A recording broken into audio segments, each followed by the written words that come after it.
And here we are again. Yes. This will be the last of a great four-part series. Uh, and I'd like to say the Reverend Dan, but I don't think he's ordained. He, he No, can not. be reverent at times though, but I don't think that qualifies exactly.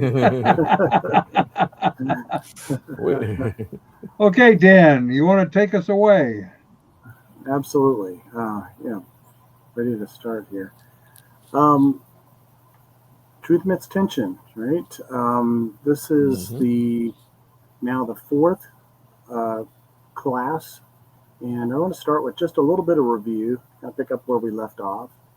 Um, the strange thing that we have done is that we've spent a lot of time on a couple subjects that maybe in other apologetics you would have skimmed right past. Um, Historic origins and context, I could see that happening where you're researching the background of an apologist and trying to find out their uh, historical position, trying to understand their way of thinking, where that came from. Uh, and then we talked a little bit about Schaeffer's methodology and some of the classification attempts that have gone on over the years, so many different discussions and debates. And in many ways, what we spent time doing when we got into the basic philosophical questions, the demonstration of beauty, truth, and also beauty and tension, we are dealing with our own approach of classification, so to speak, because we're putting Schaeffer's thought into his historic understanding, specifically in that Schaeffer was about the philosophical questions, believing that all people carried the weight of the core questions of life. And the simple things that he would phrase, the mannishness of man, the universe and its forms, but he was applying biblical principles to the philosophical world and his approach. And so, therefore, the doctrines that we believe in of creation, fall, redemption, and glorification fit right in as the proper answers. And that's why some of his early lectures, and actually you can find even sections of his first works, specifically The God Who Is There, that has a section speaking the historic Christian position into the 20th century. That's what he was trying to do and apply the Christian perspective to the philosophical questions and then help us to see that this wasn't just a purely heady thing to think about that only theologians and scholars thought about, but that all of us, in a way, are philosophers. And I've said this at different times here that Schaeffer, one of my friends who introduced me to Schaeffer in this level, uh, he often said that Schaeffer, in Schaeffer's position, there are two kinds of philosophers: those who know they are and those who do not. And I think that plays out as we begin to see what Schaeffer's talking about. But he goes further than just the questions. He wants us to understand that if you really want to engage the world that we're interacting with, you have to have the truth applied because the philosophical questions uh, they require a demonstration of truth that is to meet them and answer them where they are. And so the demonstration of truth comes out both in the truth of our apologetics, but also in our lifestyle, our life, and everything that is, and that all truth is God's truth. And so we're helping people to find these answers, and we're helping to uh, give that demonstration of truth in a real way, not just say it in a very slight tone. And he was a little bit critical of the evangelical church because at times we would say, oh, Christianity is true, but wouldn't necessarily take it to the next level of actually living it out and many of Christians today, or in his time in particular, he noted were practical, uh, basically non-believers in some senses, because they believed at the point of salvation, but they didn't necessarily apply it to the whole of life. And his point, it's rather interesting. He goes to Lausanne in 1974 and speaks, and during his speech there, he says to them, "God saved the whole man, and the whole man is redeemed in Jesus Christ." So it's not just the point of conversion and to get a nice little feel-good experience and to get a little existential trip in my thinking or my experience, so to speak. No, rather it's the whole man, and the whole man is redeemed in Jesus Christ. So it's different than what the existentialist is actually doing. At the time, the existentialists were seeking out in life the experience that helped define their reality, and then and if they couldn't find it, some of them like Camus were saying, "You've got to define it yourself," and so you are trying to make this demonstration, if you will, to help them understand something of what the truth really is by living it out in front of them in a realistic way, rather than just talking about it. And also that beauty, whenever it's properly applied, is it's a special beauty with respect to the Christian answers. What God has given us is beautiful in its truth, but also in the holistic aspect of everything that is demonstration of Christ's victory. And specifically Christ's victory in that he spoke things into existence, but then also the victory within us, the transformation aspects of his gospel and his message. And you may recall the quote that we had from that section that and I basically will paraphrase here, but basically what Schaeffer said, that God didn't mean for there to be no demonstration of Christ's victory until he comes back again. He meant for you and I to be that victory and to be the demonstration of that beauty. Now, the beauty that Schaeffer is talking about is not just some aesthetic format. It's not just some sort of art. I think it includes art in a very high degree. But what Schaeffer is getting at with the beauty intention is that all around us, we're in a fallen world, and that world is in tension, really with God Himself. But the beauty that exists is also in tension with the non-believer, and we'll be talking about that and breaking that open for you to help you understand just exactly what he's talking about with the beauty and tension. But I do want to mention just an aside here. This is not in my book, but it's something that I'm working on as I anticipate eventually that if the Lord wills and provides and allows, I will likely write a second volume specifically on Schaeffer's apologetics with respect to his apologetics to culture. And so this is what I want you to think about with respect to that looking forward, is something that sometimes I think theologians in particular, or apologists in particular, when they're looking at Schaeffer's apologetic, they miss this man. Now, this is Hans Ruckmacher. He was a doctor of art history, and he met Schaeffer providentially in 1947. So it's a rather interesting time, because Schaeffer is at the World Congress in Churches, and he's acting as a secretary there, and he meets this guy. He said, above everything else that he experienced there, Hans is the guy that tends to really ignite Schaeffer's mind.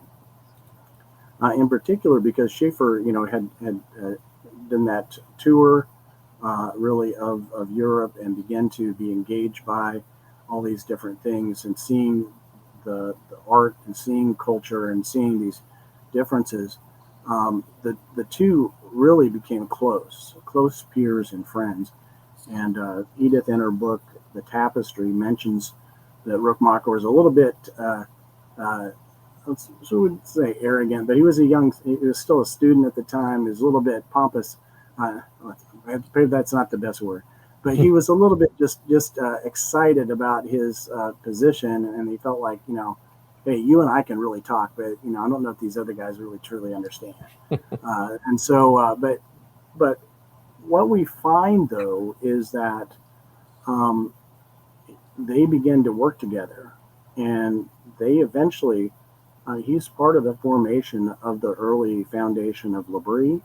He's also a part of eventually the foundation of a Dutch L'Abri in I believe it's 1971. If I'm not 71. And then he is also in line with Schaeffer, specifically Dutch Reform. Now, what does that mean? Well, in fact, everything, obviously, Reform means Calvinist, of course, but that Dutch school was very rich with respect to its understanding and grasp of culture.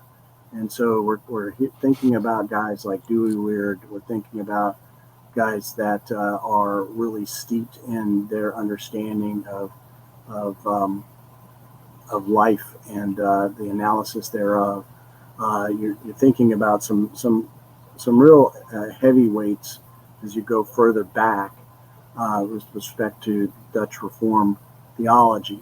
And so that was actually, an interesting aspect of Schaeffer's life and dynamic. But so here he meets this guy that he agrees with so much so on art, and he also has his Reformed aspect, because Schaeffer was a Presbyterian in the Bible Presbyterian Church, and so did believe in the doctrines of election, although he didn't feel like that was his main focus of his ministry, to be about debating Calvinism.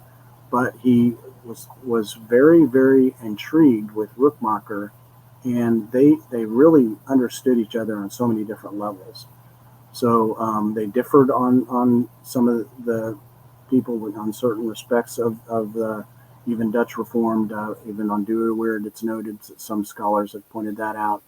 But I won't want to go in there too deep, but I want you to understand this point, that Rookmaaker's critique of art and culture bear interesting overlap with Schaeffer's apologetic. What you see is that Schaeffer, in some ways, adopted, in alignment with Rookmaaker, some of this, an art mode that was going on at the time, as far as addressing some of that, how to speak to culture. And whether Rookmaaker fully influenced that or not, I'm still have questions about that. But I know that both he and Rookmaaker fed off each other greatly. And then at the same time, Schaeffer had a background with this Van Tillian approach to apologetics. And I believe that Rookmaaker and Van Til's approaches really became much of what Schaeffer's thought was in the area of apologetics. I don't necessarily think that it was exclusively Rookmaaker that changed this dynamic, but I'll give you an example. Like, we talk about in art, obviously there's a lot of these different areas, and one of the areas that was coming on so strongly was some of the areas of the abstract expressionist.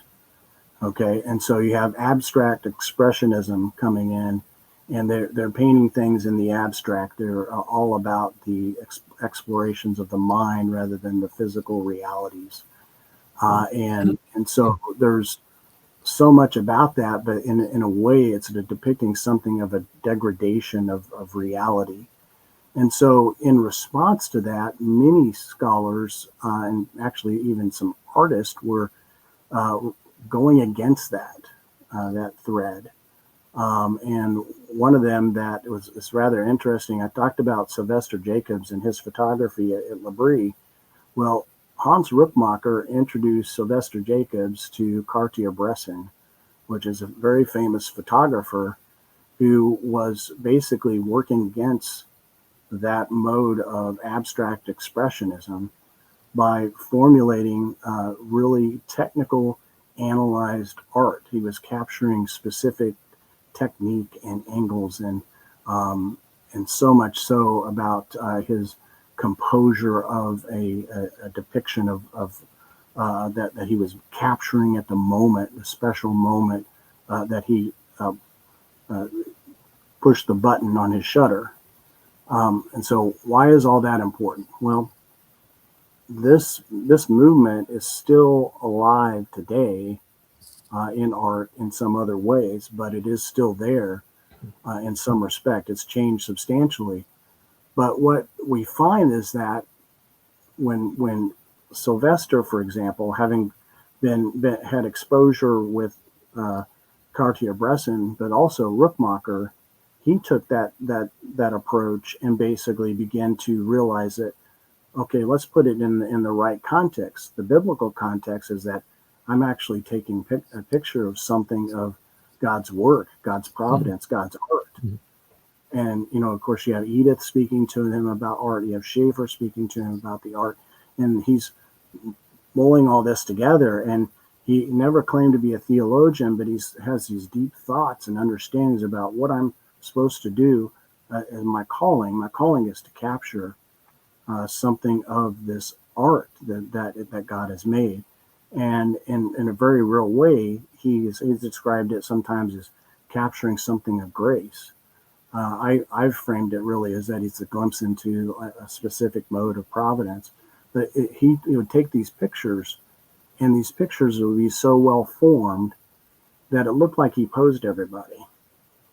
I mean, it's just uncanny because he was so well practiced at this. And he would always tell me when I would talking to him, I'm trying to make him Rembrandt.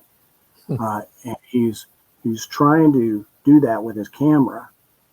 And so what I can see as I compare Sylvester's mode of thinking and that of Dr. Schaeffer's, I see this understanding of the analysis of the holistic worldview, and that everything as far as beauty is concerned. And so I'm a part of that picture as well. I'm a part of what needs to be shaped there and needs to be understood. So that's an aside. But I hope that helps understand just a little bit of, I think, some of that deeper aspects of the history behind Schaeffer's grasp of art. Anyone else have any comments or thought? I know Dr. Williams might very well have some few things to say there. Well, I just want to mention Dr. Rookmaaker's book, Modern Art and the Death of a Culture. And Exactly. what you will find is the scholarly version of Schaeffer's popularizing. When Schaeffer talks about how art reflects worldview, he's giving a pretty much he's doing this for just normal people, for laymen.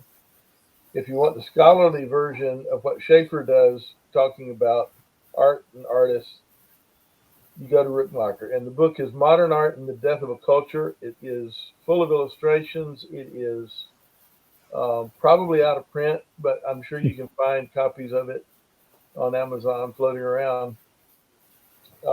It's well worth reading. And tremendous influence on Schaeffer, to this point that you can find, they're saying exactly the same thing. Schaeffer on a popular level, Rookmaaker on a scholarly level. And the important thing that Schaeffer realized and made all of us aware of, because nobody was thinking about this before Schaeffer came along, is that as Schaeffer said, in great art, technique is united with worldview. If you just got technique and there's no worldview, the art's not communicating anything. It's not great art. If you got worldview but no technique, then it's just lousy. It doesn't. But when they come together, it's very powerful.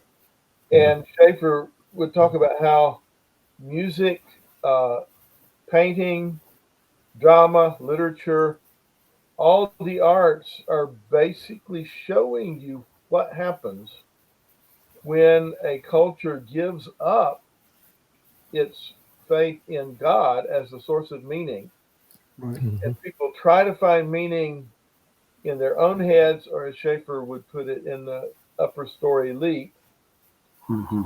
And if you look at modern art, and it's like, why are they making it so ugly? Why does this make no sense? It's because if your worldview is that the world ultimately has no meaning and makes no sense, that's going to come out in the way you paint, in the way you Yeah. write. And Schaeffer ties that all together in a wonderful way uh, that is very dependent on the work that Rickmacher had done earlier. Mhm. Yeah, and thank you for that, Dr. Williams. That to me is kind of a significant aspect of this is that, for Schaeffer, it was making it applicable to and applying it to the specific aspects of what he was doing in his ministry Yeah. in working with and uh, helping young people. And so realizing all these things, and one indicator that you could find, because art is a reflection of worldview, that you could measure what's going on with someone by looking at them, looking at their art, looking at even the contradictions there, or looking at the culture around them about what art is shaping them.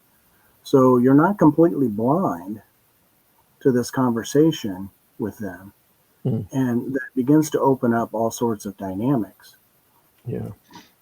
So, We see I mean, that is such a, becomes a reality. Even we see that through the years, we've seen the depravity of music. We've seen the depravity of what's being shown on the screen and TV and movies. So all of those things definitely indicate it's almost like a thermometer of where the culture is, mhm. which is so very true. I also think it's interesting that you mentioned like you can kind of see where someone's at by like the art they create, because Mhm. it's actually art is actually used in psychology a lot to like help people express what they might be feeling but Right. like tamping down, and like you know there's a lot of debate about how accurate the stuff like that is, but I just think it's kind of interesting how it can often be reflected in like what we draw or paint or whatever. I think Sure. Burning Man is a great example of art in the culture. If we were to sit Right. there and look at it, it would be fascinating. Yeah. Yeah. Yeah, there's one that comes to mind too that I've been looking at. There's a man that is his name, I believe his last name is Rodriguez, but he currently just gets on the subway in New Mm. York City, and he brings uh, his pen, or his pencils and everything, and his paper, and sometimes he even brings paints, but he will paint the pictures of people while they're on the train, Mm. and then at the end give it to them, and Cool. and just say, hey, I painted you. So it appears like a really interesting social Yeah. thing, and it kind of has morphed into that for him. But where his actual paintings of people on the subway are now going for like $25,000-$30,000, something Mhm. like that. But he the history behind it though is related to guys that were in a different discipline related to Cartier-Bresson, but in New York City, who were painters. And there Mm. was one in particular painter at that time who was painting, and he is uh, painting and doing analysis of the subways and the underground. He's painting all this stuff. Um, but what he was trying to show is he was trying to draw attention to the importance of the smaller things and reality rather than abstraction. Mhm. But what we realize, though, from the Christian perspective, is as great as that is, I can appreciate that art, and just like Rookmacher was friend with Cartier-Bresson, I can appreciate it, but I also realize on what basis are you saying that the things are important? Hmm. And see, this is where Schaeffer is able to look at and analyze and find the tension that this is a contradiction, if you will, that doesn't quite add up. Hmm. And so that's where we can begin to speak. And so this part of this beauty that begins to emerge as we start to talk about tension goes into this. So point of tension and worldview consistency. I'm going to suggest that really the starting point of a lot of our inconsistencies starts with a violation of circles of existence. So when finite man tries to place himself in the role of God, Hmm. he degrades his own existence in the process. Yep. So he turns himself and begins to see himself as an animal machine or something to that effect. He ends up changing the interpretation of who he really is. And so he's lowered his existence before God because he's not truly who God, well, he still is, even though he doesn't recognize in his thinking. Hmm. But he's not in his thinking, he is less than man. He's less than man. And that creates all kinds of tensions, all kinds of problems, because it turns out man is not a very good God. He's finite. Yeah.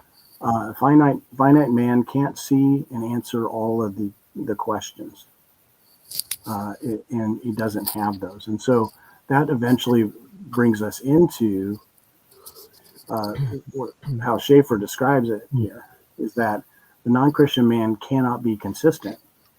Because no non-Christian can be consistent to the logic of his presuppositions. The reason for this is simply that man must live in reality, and the reality consists of two parts: the external world and its forms, and the mannishness of man. And man's mannishness, including his own mannishness. Not no matter what man may believe, he cannot change the reality of what is. As Christianity is the truth of what is there, to deny this on the basis of another system is to stray from the real world. So it's impossible, really, for man not to be consistent with God's world, because he has just by the fact that he started the starting point of trying to put something else in the place of God, it automatically puts him in a place of inconsistency. Hmm. And so because of that, what Schaeffer points out is that he lives in something of a closed system. This closed system is something that has been really kind of explored. Schaeffer, as Dr. Williams mentioned, there's a concept in Schaeffer of an upper and lower story. And so the lower story is where man is. He's in this world, in this life. The upper story is where the ultimate truth is, and the understanding of God, or the ultimate answers.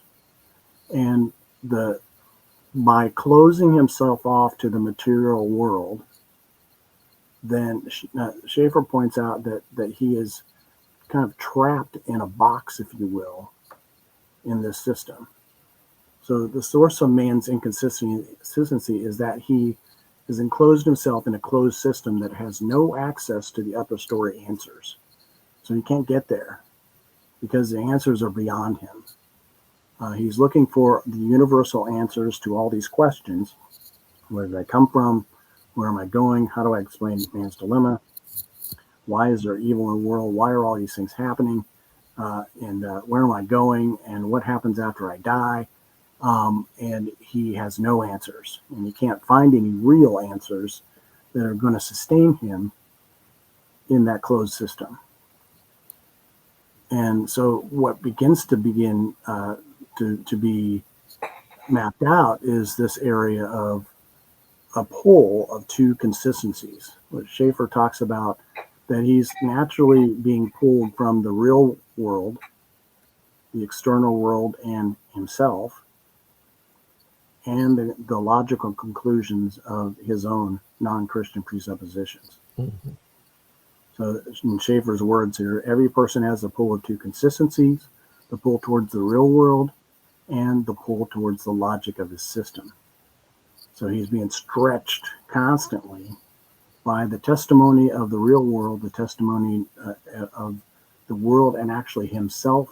His own body is testifying to him, and that at the same time, his own mindset is in another concept, another construct, and as Schaeffer says in other places that many times people haven't even thought about what their presuppositions are about the world, about how things exist, and so this is one of those things that we can begin to talk with people about. I recall sitting with someone one time, and we were just, it was, so sometimes, you're in work settings, you can't really talk much, but, we're just kind of hanging out at this one point, and I'm like, I'm just curious, what are your opinions of ultimate realities? Oh boy. And he was like, whoa, I've never had anybody ask me that. And he was actually intrigued, and he was actually willing to talk because I didn't just like right away just shove something Christian in his face. But rather I wanted to find out what he was thinking. And that was genuine because I really did want to know what his thoughts were. But if you come at that approach, you begin to see that you can begin to listen for the inconsistencies, because how does he answer the basic philosophical questions? Right. Yeah.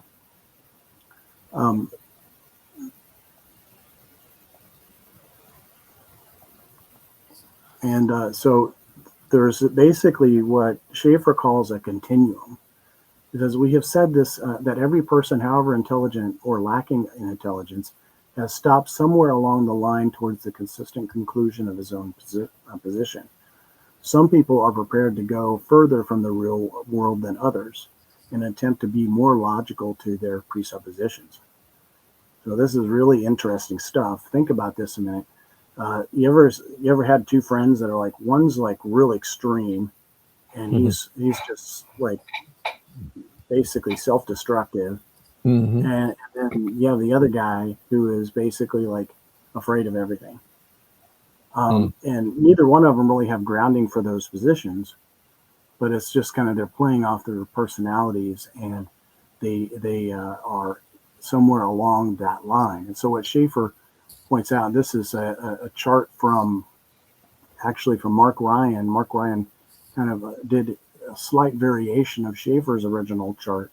And so if you think about it, this continuum, basically it's a line. And so somewhere along the line, each person in their tension is going to be more extreme or less extreme. And so some people will be closer to God's reality.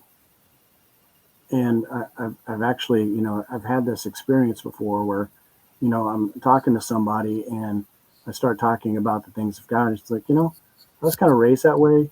I guess I kind of believe that way. I guess I just need to know more. So can you tell me? Okay, we're good. Let's go. But then you're talking with some people and it's like, oh my gosh, they're so far from the real world that you have to push them further so that they see where it's going. So the more consistent with the false interpretation of reality, the further away we are from the world that God has made and placed us. So this becomes part of the aspect of analysis for us, finding out by just asking them questions, talking with them, being a friend, and trying to understand.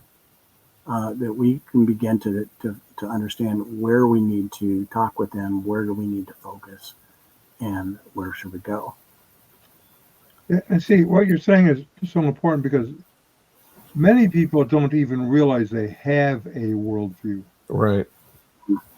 So when you bring that up, they might look at you even cross-eyed, like, what are you talking about? Yeah. And so you have to ask them the questions to discover of what they already possess in their hands. It's like they're walking around with it, but they don't know what it is. What it They is. don't even know they have it until they go, "Oh, that was in my hand all this time."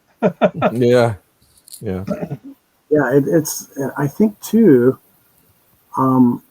It's something of the human condition that we do things and begin to think things in survival mode, so to speak. Right. We're going through life and we're trying to cope, trying to figure it out, and we latch onto things that we think feel us more secure, and it helps us feel more secure. And as we do that, we are picking up those notions, and we may have learned things like presuppositions from our parents.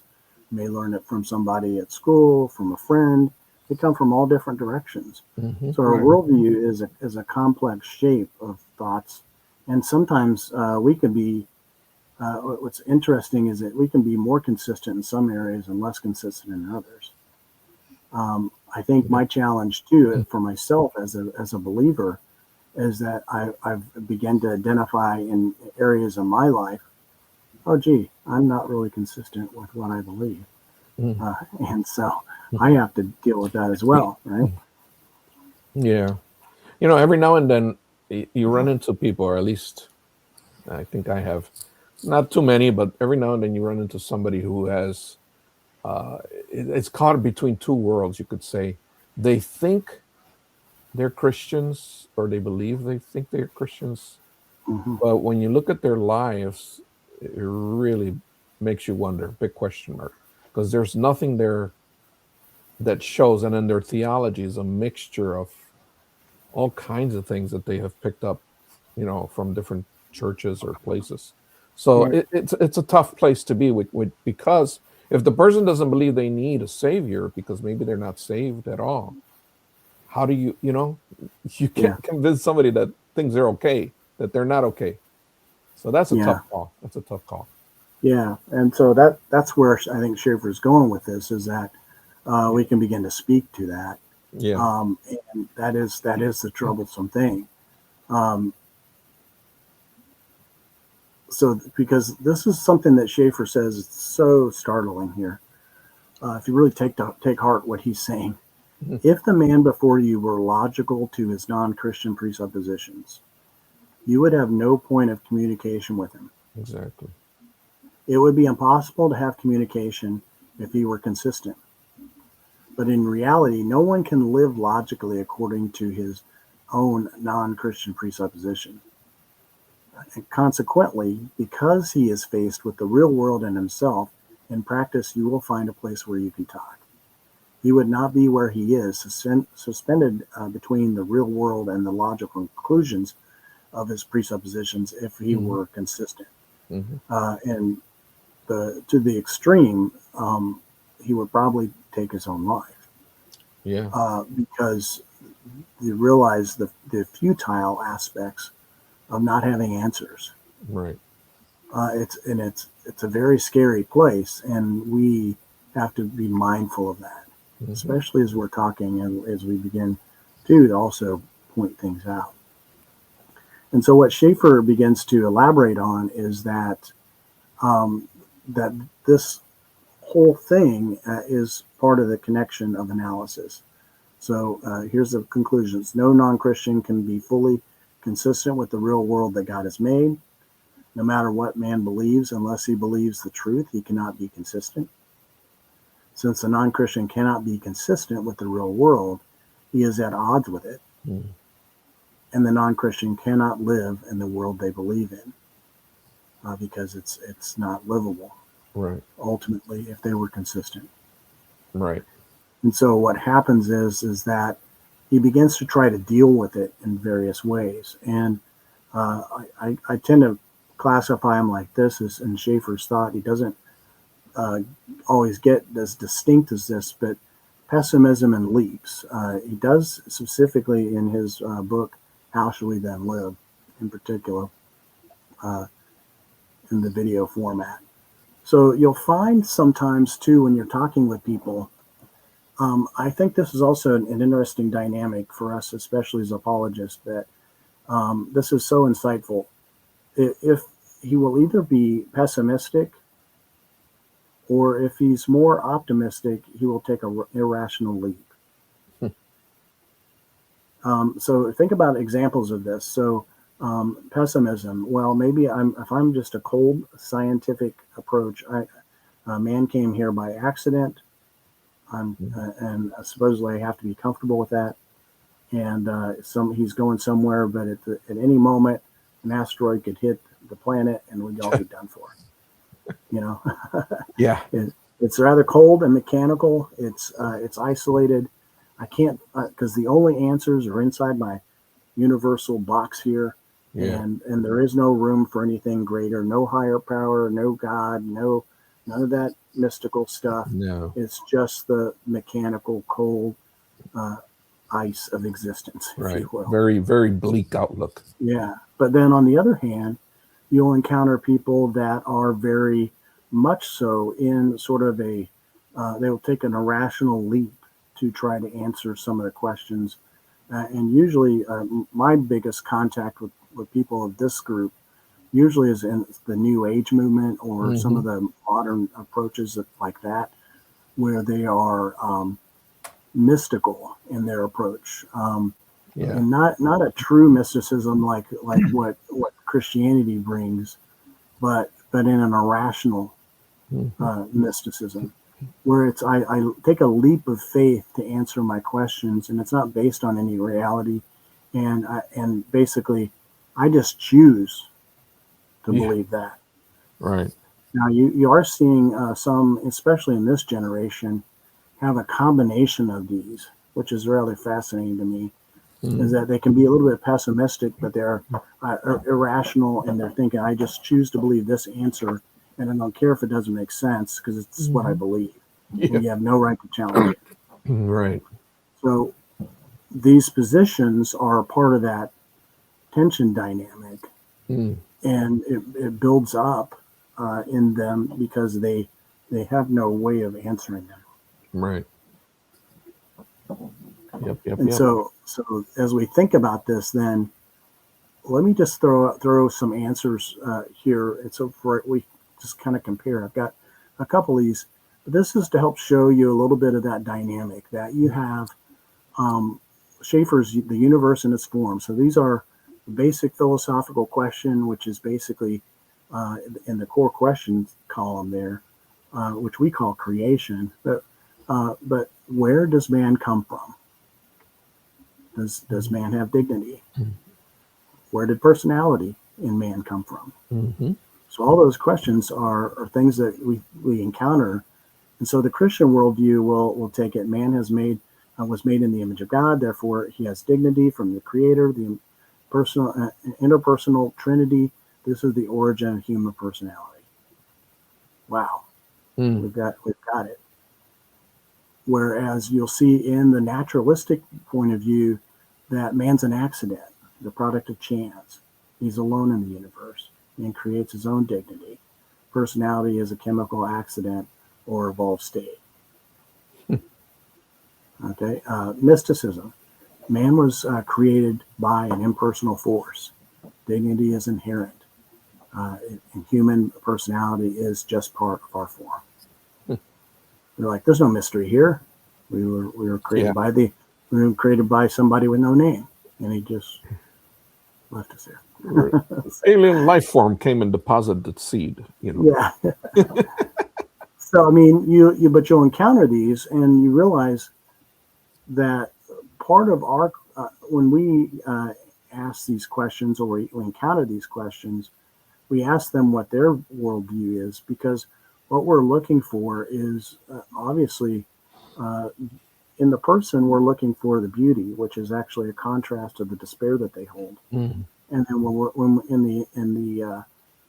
the world around them too, we're looking at the beauty and showing them and demonstrating the beauty that they somehow acknowledge, yet don't know why.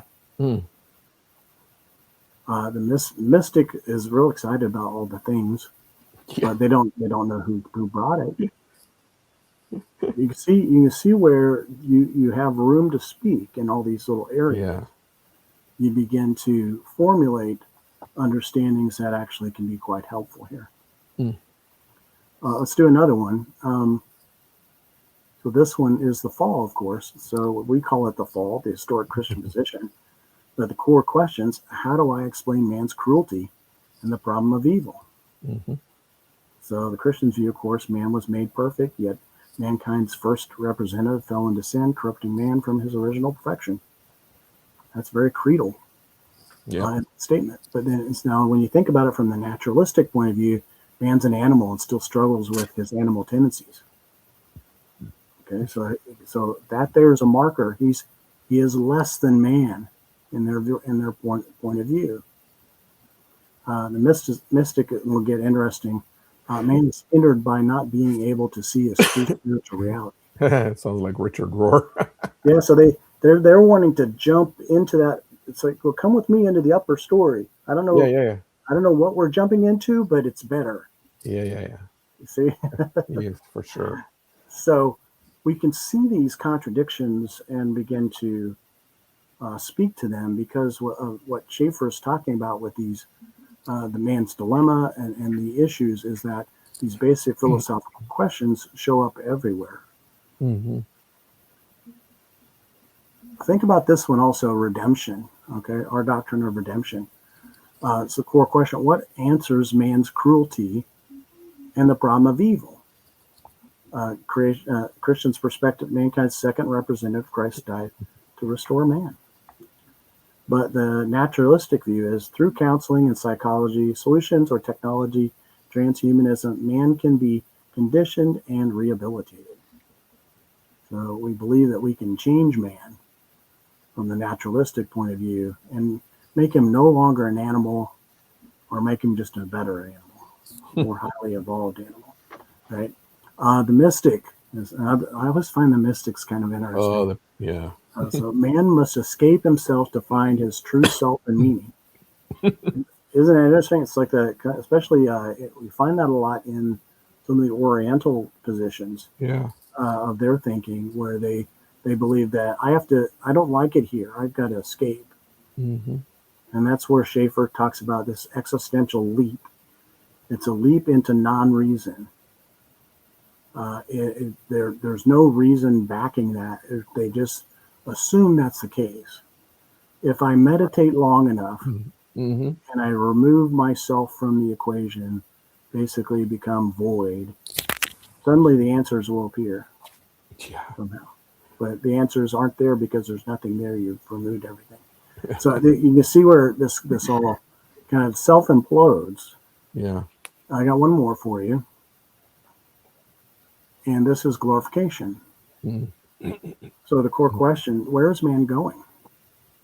Okay, so the Christian view, mankind will be with God and finally restored when the living, risen Christ returns. But the naturalistic point of view, man will one day triumph through science and behavioralism. And then the mystic, man will one day be a god. Don't know how, but not sure. But yeah. So as you can see with these, that begins to open up a lot of our cultural aspects, because if you combine the apologetic aspects of answering the basic philosophical questions and understanding about the tensions, then they become identifiers that we can begin to speak to. You may, granted, you may be talking to somebody and they have all they want to talk about is like, well, I really like to collect figurines. Okay, so, and you may wonder, well, how do I even begin to speak to that? I want to get to something of the great philosophical questions. I was like, well, why do you like the figurines? And again, I love that. On what basis is that good? On what basis is that appealing to you? Tell me more about why do you believe that? And tell me more about what you think of that is, because it will expose just by something that they naturally like, to expose something of their connection with God's reality. Mm-hmm. And that's where we can talk. So I'll open it up for discussion here. Any thoughts before we continue? I was wondering if Schaeffer ever considered all these questions in regards to the Christian cults such as Islam or Mormonism or Jehovah's Witnesses, because they all borrow from Christianity. They're cheap Timu knockoffs in a lot of ways. So they do have their own contradictions inherent to them. But then they also, they fill in the gaps using Christianity and, our beliefs. Is that anything that Schaeffer ever got into, or? Yeah, I mean, at different points, he does. I don't deal with it so much in this book in particular, but you'll find that just like we were talking about there, they all have to answer those same questions, even if they're from another system. It's just that they may endorse something different. So what we have to do is begin to speak to them about what is the consistency of their system. Usually, what you find is that at some point along the way, they've taken one of those leaps, especially in non-religions. I mean, not non. I mean, mystical religions, because they don't have an actual pragmatic answer for why they believe what they believe. It's just Right. so and so said so. And we actually have the Word, and the Word was revealed. We have natural revelation, those things. So we're not disconnected in that same light. So we have room to speak. Any other thoughts for anyone there? Schaeffer Well, active. Astronomy poses a question here, or a note, something they noticed. It has become a popular teaching among the super pastors that Christians are on an equal playing field with God. Mm-hmm. Yeah, Yeah. does not sound orthodox in any way, shape, or form. Yeah. Well, that's what No, they do. They no, deify it man, and certainly exists in Word Faith and right. New Apostolic, but it is bleeding into the evangelical churches to varying degrees as well. Yeah. So, Yeah, I mean, I think that was a regular warning from Schaeffer, is that when we remove the doctrinal emphasis, Mm-hmm. and we remove an understanding of what we actually believe, then anything can be replaced with it Sure. there. And suddenly, before we know it, we've adopted a completely different worldview. right. Yeah. Yeah. So now that I managed to cut Don off, what were you? I was just going to say that Schaeffer was active the 50s through the 80s, was before major influx of Islam into the West. Mm-hmm. So he was dealing mainly with secularism and with Eastern religion. Mm-hmm. Right. That was just what was on his plate. Coming in. Yeah. But his approach, as Dan says, his approach was consistent with everybody, which is, are your presuppositions really going to provide answers uh, that we can live with consistently? And any deviation from the biblical worldview puts you in a position where you're either going to have to contradict yourself or contradict reality. Mm-hmm. And that, uh, people go through life often without ever having to deal with the problem that presents. But when you're in the middle of a crisis, you find out if your beliefs actually are going to help you or not. Mm-hmm. And You so know, one I of think Schaeffer's techniques was what he called taking the roof off. right. That's our You, next step. you've built this house of belief over your head to protect you from meaninglessness and from just a life that's intolerable. And one of the things that Schaeffer would say we need to do is at some point you have to just remove that so that Mm-hmm. people are confronted with, does this life have meaning? Can you really exist without that, or with a meaning that you just created for yourself. And yeah, when people face those questions, then you have the opportunity to reach them with the gospel. Mhm. So let's jump into that. In particular, the next portion here being taking the roof off. Yeah, there you go. Yeah. I had Probably. not seen these slides in advance. Uh-oh. That's the kind of providence that just kind of tends to work between you and you, Tom. Well, we both understand Schaeffer. So. Yeah. Yeah. So this tension it becomes the point where we begin to speak. And so as we talk about this, that Schaeffer says every man has built a roof over his head to shield himself at the point of tension.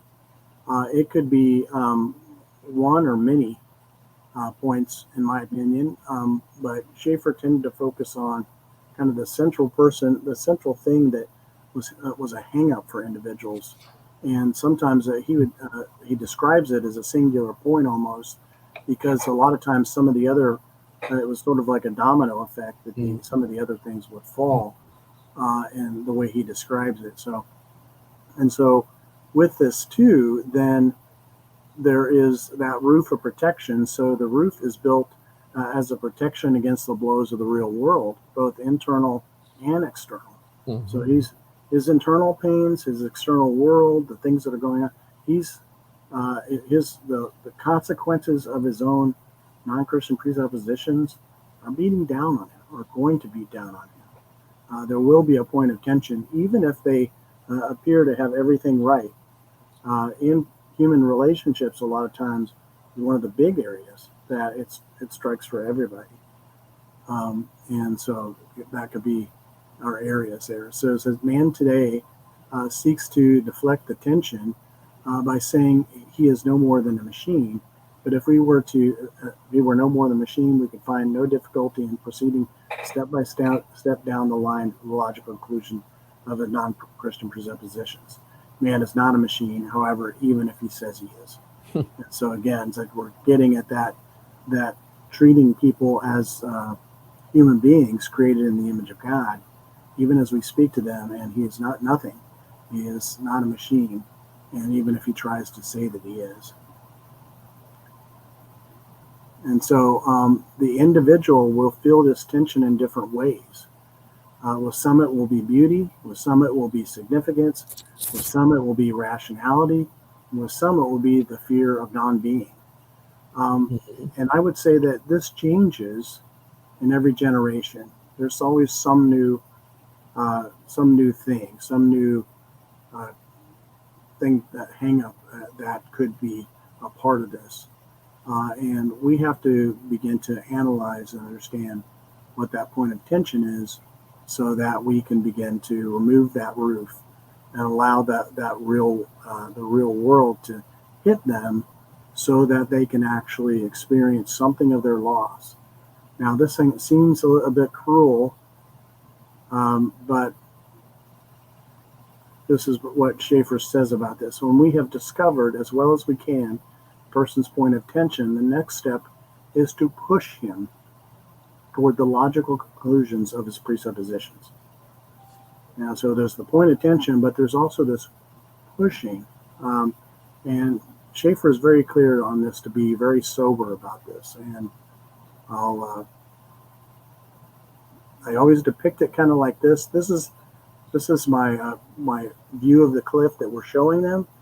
We don't want them to do this. We want to take them and say, this is where it's heading. Don't go there. All right, but if we are not careful, people really truly begin to understand their lostness. Such things begin to happen, or can begin to happen if we're not careful. And so Schaeffer warns against any abuse of this. I also, usually when I'm teaching this, I've taught this at different points in some of the other classes I've taught at my church. Specifically, I taught one, and I indicated the story of the buffalo jump. Some may not be familiar with this, but So the Indians in much of the Southwest used to practice what they would call a buffalo jump. There was actually, well, what we now call a buffalo jump. But what they would do is that these Indians would sneak up on this buffalo herd from multiple directions, like you see here, and then scare them toward the cliff. Mm. And then usually there would be one out in front of them who's running, and they would be following him, chasing him. And then at the last minute, he would jump out of the way and jump into a hole. And just by sheer force, the herd would push itself, at least half of them, over the cliff to where the other members of the Indian tribe would be down at the bottom, ready to harvest all this free meat. Yeah. So this is a little bit of a, if you look at history, this diffuses a little bit of the noble savage concept that we would talk about, where this, they were those people that would tell you that they never wasted anything. That's truly not the case. But in a very real way, the enemy is doing this. He's guiding them toward the cliff. And what our job is to take them to the edge without harming them, so they can see where their worldview is going. And so that's where we take the tension and we show them the results of the tension and help them understand that.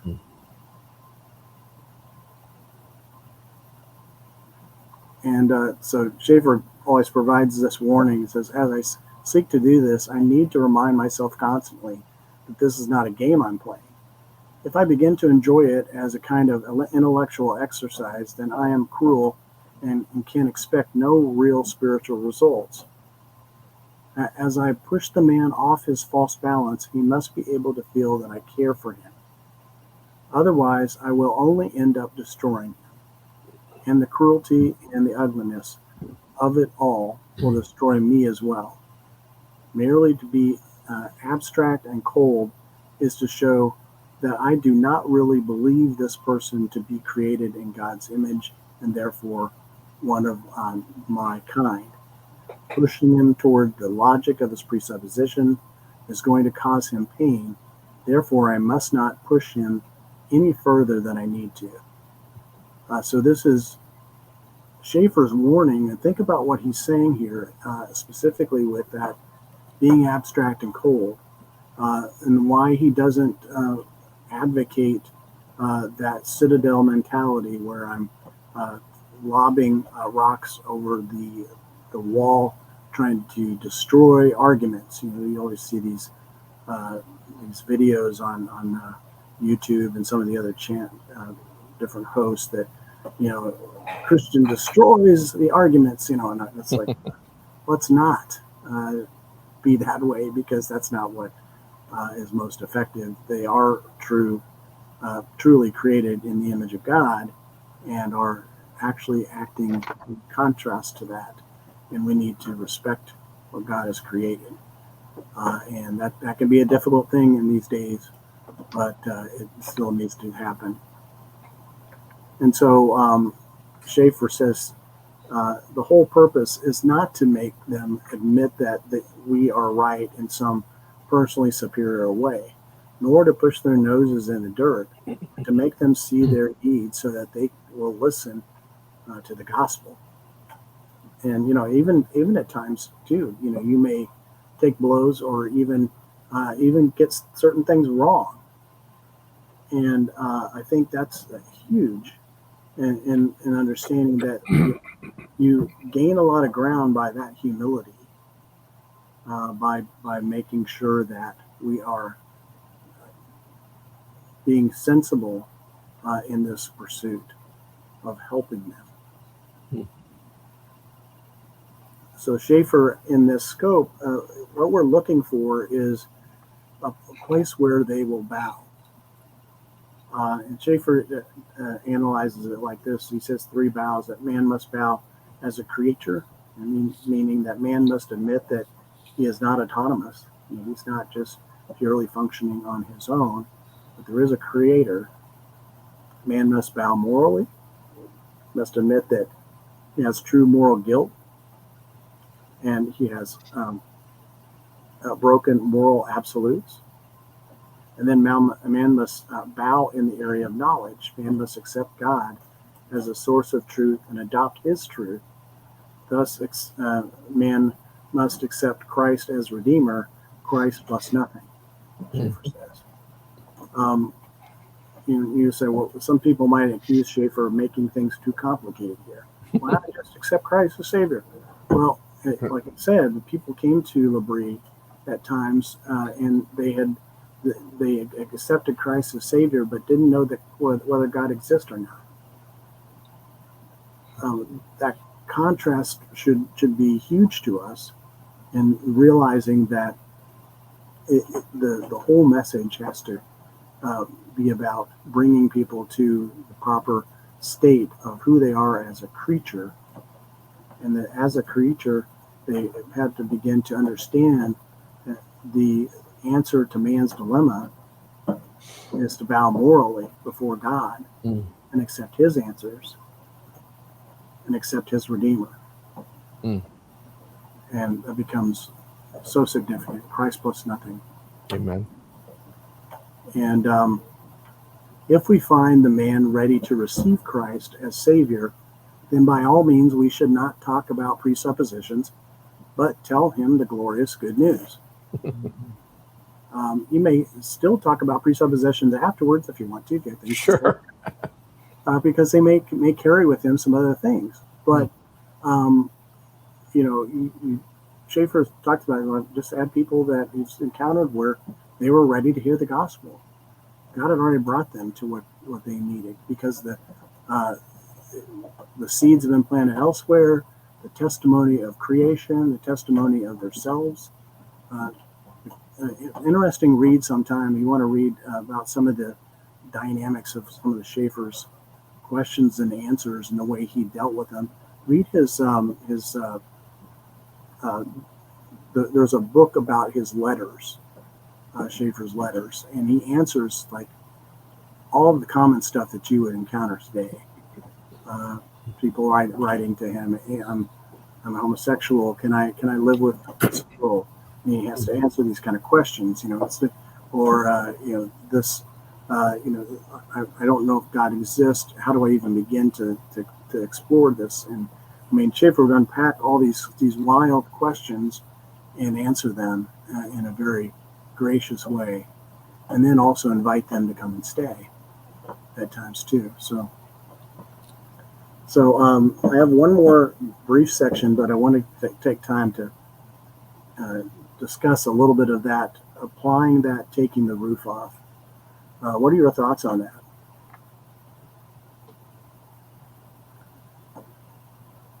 Well, definitely have to blow that roof off. There's so many that, many facets that go into some people's through the process of whatever they've encountered in their lives. Sometimes, and not to be, how can I put it? It's not to be detrimental to the church, but sometimes the church has its own fault in doing that to some people. There's like you call, the church. People have that where they've been hurt by the church, and it's the people in the church, not God. It's not has nothing to do with God and the Scripture. It's just misuse of the Bible in many ways and stuff, and so that can be hurtful to people, and they come out of that with presuppositions of, then the church did this to me, so therefore they equate that with God being the same way. Just like a father who's abusive, and the child grows up and doesn't want to know about God, God the Father, and they're like, no, my concept of a father is nothing to what that I want to know about. So there's all these scales that have to be torn away, all these roofs that have to be blown. Trying not to get in the way, right? Right. I'll get in the way. And they do. Yeah. I think it's super important important how you do that. You know, you need to offer hope, because if there's no hope, what purpose do you have for living? And so many people, I mean, you take their roof off, that's what's holding them back from suicide or, you know, whatnot. And it's pretty intense. You have to Mhm. Yeah. have a heart for the person and not just try Sure. to have an argument. Right. Yeah, and I think that's where Schaeffer, his ability to see the beauty in the individual, even in the midst of chaos. I would Well- say it's more like taking the roof off tile by tile instead of Yeah, it was a gradual process at times, yeah. where needed, very careful, Yeah. very instructive, letting God speak, Yes. sometimes taking breaks, praying, other voices too that, you know, may be valuable to them, that, you know, could more closely connect with who they are as a person. Being mindful of that, you know, there were a lot of people that came to faith at L'Abri for those sort of reasons, because Schaeffer took the time with them, you know. That's always helpful. Yeah, and time to be careful in those settings, you know, not to be so extreme as just and, about for you know, the concept of taking the roof off, which you talked about. Sometimes there's a concept that says there's nothing wrong with the roof. The person is wandering around inside the building lost. Right. Right. Yeah. Right. That's true. Not even sure what the roof is. Yeah, and that's where, you know, identifying it and beginning to subtly, sometimes either it's the taking the roof off may actually involve, like I said, taking them to the problem to see the logical conclusions of it, so that they realize, oh, there's something wrong with my roof. You know, they may be living under that roof and going, that's fine, but why don't you come out here for a minute and look at it and see the damage for yourself, see what I see. And if you don't fix this, you know, the whole thing's going to cave in. You know, I very often, because I deal with so many people who are in abusive authoritarian groups, Right. I nearly always have to start with a wholly different question than God. Even deconstructors, let's say. My question to them might be more something like, can you describe for me the God that you are rejecting? Right. Rather than trying to argue for the God of Bible, tell me what God it is that you're rejecting. And nearly always, when they're done, I go, yeah, I would reject that God as well, which surprises them. Sure. Because now we can talk about what God they have just described, which isn't the God of the Bible, and try to get to a different sort of a question. Bill Gothard is another one. I've had, this comes to my mind because I've had 4 in the last 2 days on this question. How do I, number one, how do I get over the fact that I never saw that what I was believing was wrong? Number two, how can I get over having been in this group? So their question is one of, I was damaged by God. Why did he allow that? That's their question. Duped. They were duped, yeah. Right? Yeah. So my approach is going to be a little bit different there, because I have to start off, in those cases, it's pretty easy to say, listen and repeat after me. Just because God and Gothard both begin with G-O and end in D doesn't mean they're the same thing. Yeah. Right. And I really do have to have them repeat that, usually several times over a week or two, because each time they come back with something that God has done to them, G-O and not the same. Right. So that's a little bit different, because you're dealing with someone coming out of an abusive church situation, Right. which would be different than, say, dealing with a Hindu or a Muslim or something else. Right. Yeah, great thoughts. I think, you know, Schaeffer had people that were professing Christians show up as well. But the reason why they were there is that they had questions and no one would answer. That's a big one. Right. And so Schaeffer would answer, and was able to cultivate some goodness there because and actually give them something to grow on. And I think that's important because it's like we need to be able to listen to the individual and find out where they're struggling, and then provide something of the answers to them, but in a way that actually is consumable to them. And we could break out the encyclopedia and we could read for hours to them about the reasonings why such and such is wrong. But if I'm dealing with the individual, I have to give them the morsels of food that they're going to need to be able to partake of, to actually begin to cultivate that change, that understanding that's in them. And then also just realizing it's not all on us. I mean, the Holy Spirit, right, and the work of God. And even the aspect, this is probably more true in the evangelical reform types of churches, is the question of art and the faith. And you've done a lot with that, and I think it's a really important thing, something that I have thought a lot about.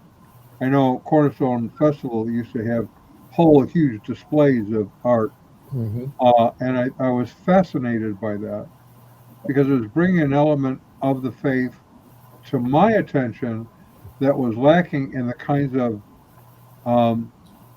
evangelical churches that I was attending, which had like zero in the way of art. Yeah, and I remember even just having a discussion right before this via text with a friend specifically about that subject, because if you think about it from Schaeffer and Rookmacher's position, that the art that we see is a demonstration of God's victory and His grace and beauty and truth, then if the church is not exhibiting that, we are not showing the full magnitude of what we could be showing our generation.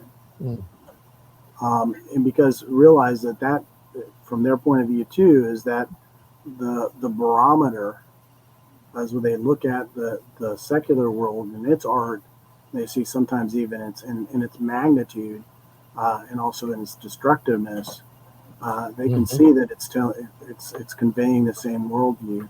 But then sometimes in Christian art, you would sometimes see stuff that is so very shallow at times. Not that it all is. I know there's some wonderful Christian artists out there flourishing, but it's something that we need to make sure as a body we are elevating. And it's not just art, but it's that and everything else with respect to beauty and truth in our lives and in our witness. Yes. And maybe there's something deeper than that. Let me throw this out to you. Okay. How many, you can't quantify this, I would say the majority of Christians, when I think about having been created in the image of God, what does that give to them in a picture that they are thinking? Well, that will look like this physical being. When, in fact, when it says you were created in the image of God, it's not talking about a physical appearance of any kind. It's pointing out that God created us with His communicable attributes, one of which is creation. He's creative God. He's a loving God. Here's all these things. And that's something that we're not really trained for in the church, that's what this means.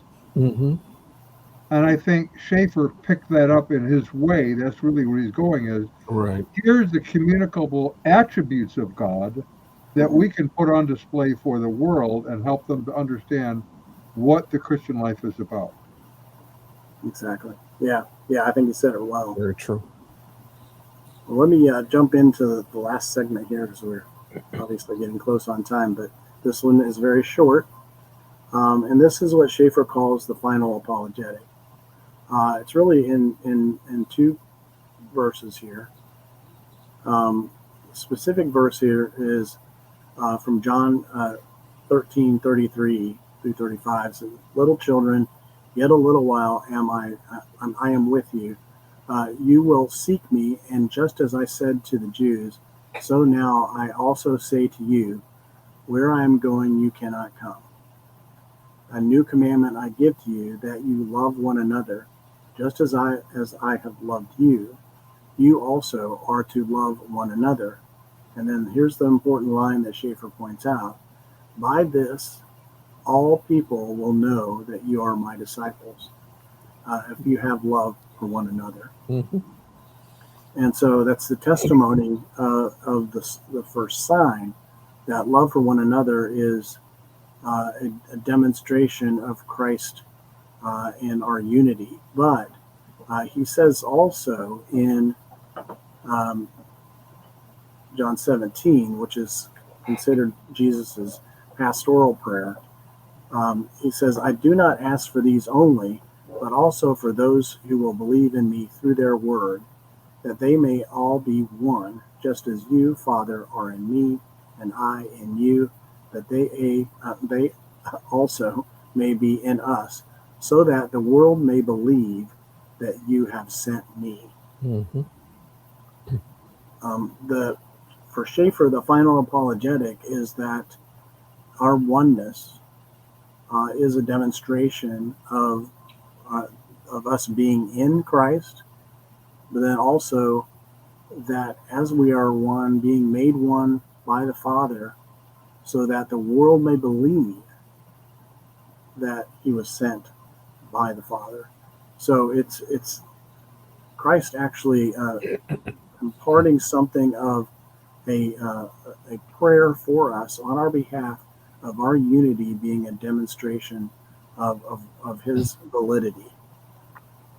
And that testimony would be something that the world can observe and actually even judge, because they can look at it and they can say, well, you guys aren't one, you're not truly loving one another. Mm-hmm. And that is a testimony that needs to be before them. And so that is in brief Schaeffer's final apologetic. It's basically to point out that core emphasis. And as we think about it, to remember from the previous information, that we're talking about the core questions, the philosophical questions with respect to everything that is, and that all truth is God's truth, all beauty is God's beauty, and then the work that he's doing, the special work that he's doing in us, is very particular and a very heightened demonstration for us that we could be a part of through his grace to demonstrate the victory of Christ's cross. And so as we think about that, that's a great place to begin to stop. Any other closing thoughts for discussion? Thank you for the presentation. It's been very illuminating. Yeah, you're so welcome. It's wonderful to be a part of this. And like I said before, it seemed very providential because I have this very uncomfortable gap in my teaching schedule that just suddenly opened up because Don asked and the Lord seemed to shuffle things around. So I'm happy to be here and happy to share something of what I've learned through my studies, and I'll also just have prayers and hopes of taking it to the next level of another book. I have a lot of material already on Schaeffer's Apologetic in a cultural context to kind of shed another bit of light or another angle on the same subject matter, but go deeper into some practical application as well. So anyway, so I'm looking forward to that. Sounds good. Okay, and next up for 10 weeks, we're going to talk about creation, science, and the Bible. Yeah, there you go. And it should be an interesting time. My friend Jay Hall is going to be leading the discussion, and he's already been sending me stuff. So you all should have the schedule of what we're doing. That was one out in the email this week. So thank you, Dan. It's been great. And I will get you the video tonight. Thank you. Really appreciate it. Adios. All Nice right. meeting all of you. God bless.